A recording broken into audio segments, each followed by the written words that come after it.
Friends, welcome to your YouTube channel SYRLG math club. दोस्तों, मैं आप सभी का आपके अपने YouTube channel SYRLG math club में स्वागत करता हूं। आज हम लोग पास्ट इंडिफिनिट टेंस के विषय में जानेंगे।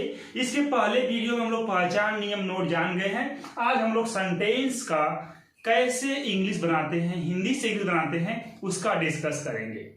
इसे जानने से पहले एक छोटी सी गुजारिश करेंगे, इस अपने चैनल को आप सब्सक्राइब कर लीजिए। दी इस पे नए हो तो बेल आइकन को प्रेस कर लीजिए ताकि जो भी वीडियो है आपके पास सबसे पहले पहुंचे और अपने दोस्तों में से शेयर कीजिए। चलिए शुरू करते हैं।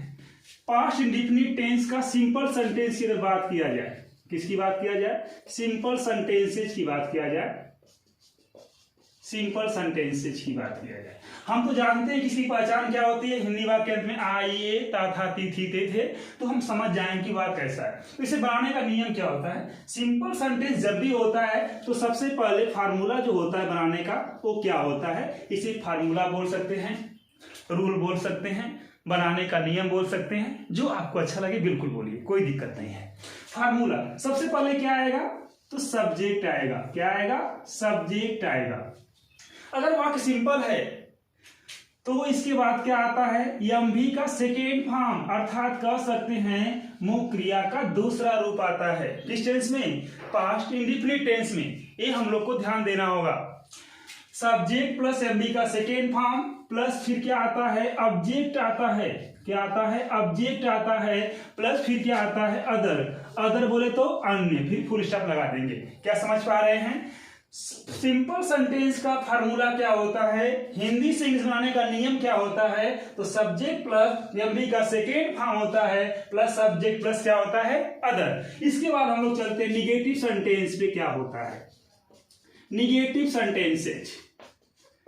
निगेटिव सेंटेंसेज में तो देखो ये कितना आसान है। इसे देखिए आप, बिल्कुल आसान है। बस इसमें बताया गया आप लोग को कि जब पास्ट इंडिफिनिट टेंस हो, यदि वह इंट्रोगेटिव हो या निगेटिव हो, तो बस आपको इतना ध्यान देना है कि उसमें सहायक क्रिया डिड का प्रयोग करना है और मुख्य क्रिया का पहला रूप लिखना है। इसे नहीं भूलना है, ये गलती अक्सर होती है। तो निगेटिव सेंटेंस अगर होगा तो इसका फार्मूला क्या होगा? इसका फार्मूला आपके सामने है। क्या होगा? सब्जेक्ट होगा प्लस हेल्पिंग वर्ब। किसका प्रयोग करेंगे? डिड का। किसका करेंगे? डिड का प्रयोग करेंगे। निगेटिव तो क्या लगा देंगे? इसमें नॉट लगा देंगे। प्लस क्या होगा? एमवी का फर्स्ट फॉर्म होगा। क्या होगा? एमवी का फर्स्ट फॉर्म होगा प्लस क्या आएगा? ऑब्जेक्ट आएगा। क्या आएगा? ऑब्जेक्ट प्लस क्या आएगा? अदर आएगा, फुल स्टॉप। क्या समझ पा रहे हैं? यदि वाक्य इस तरह से दिया गया हो तो कैसे बनाते हैं? निगेटिव सेंटेंस दिया गया हो, सबसे पहले सब्जेक्ट लिखेंगे, हेल्पिंग वर्ब डिड लिखेंगे, फिर नॉट लगाएंगे, एमवी का फर्स्ट फॉर्म लिखेंगे, ऑब्जेक्ट, फिर क्या लिखेंगे? अदर लिखेंगे। अब चलते हैं इंट्रोगेटिव सेंटेंस में। इंट्रोगेटिव सेंटेंसेज हम बताएं बार बार आप लोग को किसी टू टाइप में बांटते हैं। कैसे बांटते हैं? टू टाइप में। एक वाक्य से पहले प्रश्नवाचक शब्द आए और एक वाक्य के बीच में। तो पहले हम किसको डिस्कस करते हैं? जब वाक्य से पहले, फर्स्ट टाइप की बात करते हैं। फर्स्ट टाइप की बात करते हैं मित्र, जब वाक्य से पहले कोई प्रश्नवाचक शब्द आए, कोई प्रश्नवाचक शब्द आए। जब कोई प्रश्नवाचक शब्द आएगा तो क्या होता है? फार्मूला। इसको ध्यान से देखते हैं। सबसे पहले क्या लिखते हैं? हेल्पिंग वर्ब लिखते हैं। क्या लिखते हैं? Helping verb. हेल्पिंग वर्ब क्या होगा? तो हेल्पिंग वर्ब हम जानते हैं इसमें सिर्फ एक ही हेल्पिंग वर्ब होती है जिसका नाम क्या है? डिड है। क्या है? डिड है। प्लस फिर क्या आएगा? सब्जेक्ट आएगा। क्या आएगा? सब्जेक्ट। अगर वाक्य निगेटिव है तो नॉट का प्रयोग करेंगे, अन्यथा नहीं करेंगे। हम बताए हैं बार बार आपको कि जब वाक्य इंट्रोगेटिव होता है तो हमेशा कर्ता के बाद नॉट लगाते हैं। तो क्या होगा? सब्जेक्ट प्लस क्या लिखेंगे? नॉट प्लस क्या होगा? एमवी का फर्स्ट फॉर्म होगा। क्या होगा? एमवी का फर्स्ट फॉर्म होगा प्लस क्या आएगा? ऑब्जेक्ट आएगा। क्या आएगा? ऑब्जेक्ट आएगा प्लस क्या आएगा? अदर प्लस क्या होगा? क्वेश्चन मार्क होगा। अब देखते हैं सेकेंड टाइप की बात करते हैं। किसकी बात करते हैं? सेकेंड टाइप की बात करते हैं। ये क्या होता है? तो जो प्रश्नवाचक वाक्य से पहले आ रहा था वो कहाँ आएगा, वाक्य के बीच में आएगा। तब यहां से क्या लिखेंगे, जब वाक्य के बीच में, जब वाक्य के बीच में प्रश्नवाचक शब्द आए, प्रश्नवाचक शब्द आए। जब वाक्य के बीच में क्या आएगा, प्रश्नवाचक शब्द आएगा, तो सबसे पहले प्रश्नवाचक शब्द की अंग्रेजी लिखते हैं। क्या लिखते हैं, सबसे पहले प्रश्नवाचक शब्द की अंग्रेजी लिखते हैं। तो पहले हम लोग क्या लिखेंगे फार्मूला में, तो फार्मूला इसका क्या हो जाएगा, या कह सकते रूल क्या हो जाएगा, तो पहले आएगा क्वेश्चन वर्ड। क्या आएगा, क्वेश्चन वर्ड आएगा। फिर वही जो पहले वाला फार्मूला उसी को लिखते हैं। फिर क्या आएगा, हेल्पिंग वर्ब, किसका प्रयोग करेंगे, डिड का प्रयोग करेंगे। प्लस फिर क्या आएगा, सब्जेक्ट आएगा। प्लस नॉट है तो नॉट, नहीं है तो नहीं लगाएंगे। प्लस क्या होगा, एमवी का फर्स्ट फॉर्म का प्रयोग करेंगे, एमवी का फर्स्ट फॉर्म होगा। प्लस क्या होगा, ऑब्जेक्ट होगा। प्लस क्या होगा, अदर होगा। प्लस क्या होगा, क्वेश्चन मार्क होगा। समझ पा रहे हैं। इस तरह से अगर कोई मुझे सेंटेंस दिया गया हो, पास्ट इंडिफिनिट का सेंटेंस, पास्ट इंडिफिनिट टेंस का कोई सेंटेंस दिया गया हो, तो इस तरह से हम बना पाते हैं। सिंपल के लिए इस प्रकार, इंट्रोगेटिव और निगेटिव के लिए इस प्रकार बनाते हैं। बस ध्यान देना हम लोग को ये बात का है कि अगर सिंपल रहेगा तो एमवी का सेकेंड फॉर्म प्रयोग करेंगे, अगर निगेटिव या इंट्रोगेटिव रहेगा तो एमवी का फर्स्ट फॉर्म का प्रयोग करेंगे, और हेल्पिंग वर्ब डिड का प्रयोग करते हैं। बस इतना ध्यान देना है। जिस हिंदी वाक्य में बताया गया आपको, ता था, ती थी, ते थे, आ था, ई थी, ये थे, कुछ इस तरह से वाक्य आए तो आप समझ जाएंगे कि वो कौन टेंस है, पास्ट इंडिफिनिट टेंस है। मैं उम्मीद करता हूं कि आप रूल को या बनाने के नियम को समझ पाए होंगे। एग्जाम्पल लेते हैं हम लोग, हर सेंटेंस पे एक एग्जाम्पल लेंगे। कोई एक एग्जाम्पल अगर समझ जाते हैं तो दुनिया कोई भी सेंटेंस होगा हम बना सकते हैं, बिल्कुल अच्छे तरीके से बना सकते हैं। तो हम लोग देखते हैं, पहला सेंटेंस हम ले लेते हैं कि वह घर गया, वह घर गया। हम लोग क्या देख रहे हैं कि वह घर गया। जिस हिंदी वाक्य अंत में आ, ई, ए आएगा या ता था, ती थी, ते थे आएगा, तो हम समझ जाएंगे कि पास्ट इंडिफिनिट टेंस है। और वह घर गया, हम यहां से समझ रहे हैं कि यह पास्ट इंडिफिनिट टेंस है।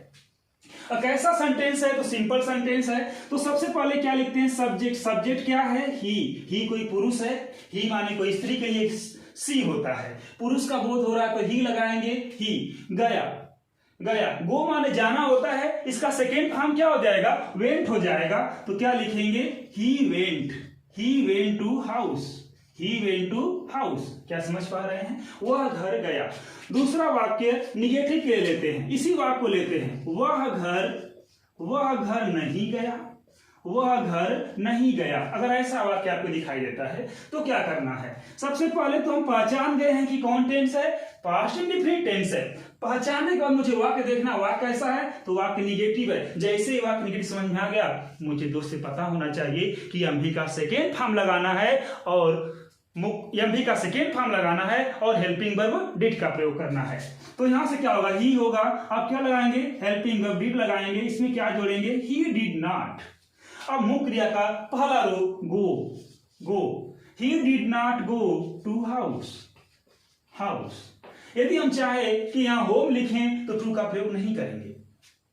तीसरा सेंटेंस की बात करते हैं, इसी को लेते हैं, क्या वह घर गया, क्या वह घर गया। अब यहां से हम क्या देख रहे हैं कि वाक्य से पहले कोई प्रश्नवाचक शब्द आया है। जब वाक्य से पहले कोई प्रश्नवाचक शब्द आता है तो सबसे पहले क्या लिखते हैं, हेल्पिंग वर्ब लिखते हैं। हेल्पिंग वर्ब क्या हो जाएगा, डिड हो जाएगा। करता वह है तो यहाँ पे क्या लगाएंगे, ही लगाएंगे, डिड ही। क्या इसमें नॉट आया मित्र, नहीं आया है तो नॉट का प्रयोग नहीं करेंगे। Did he go to house, did he go to house, question mark लगा देंगे। क्या समझ पा रहे हैं, देखिए एमवी का फर्स्ट फॉर्म का प्रयोग किया गया है। जबकि सेंटेंस कौन है, तो पास्ट इंडिफिनिट टेंस का सेंटेंस है।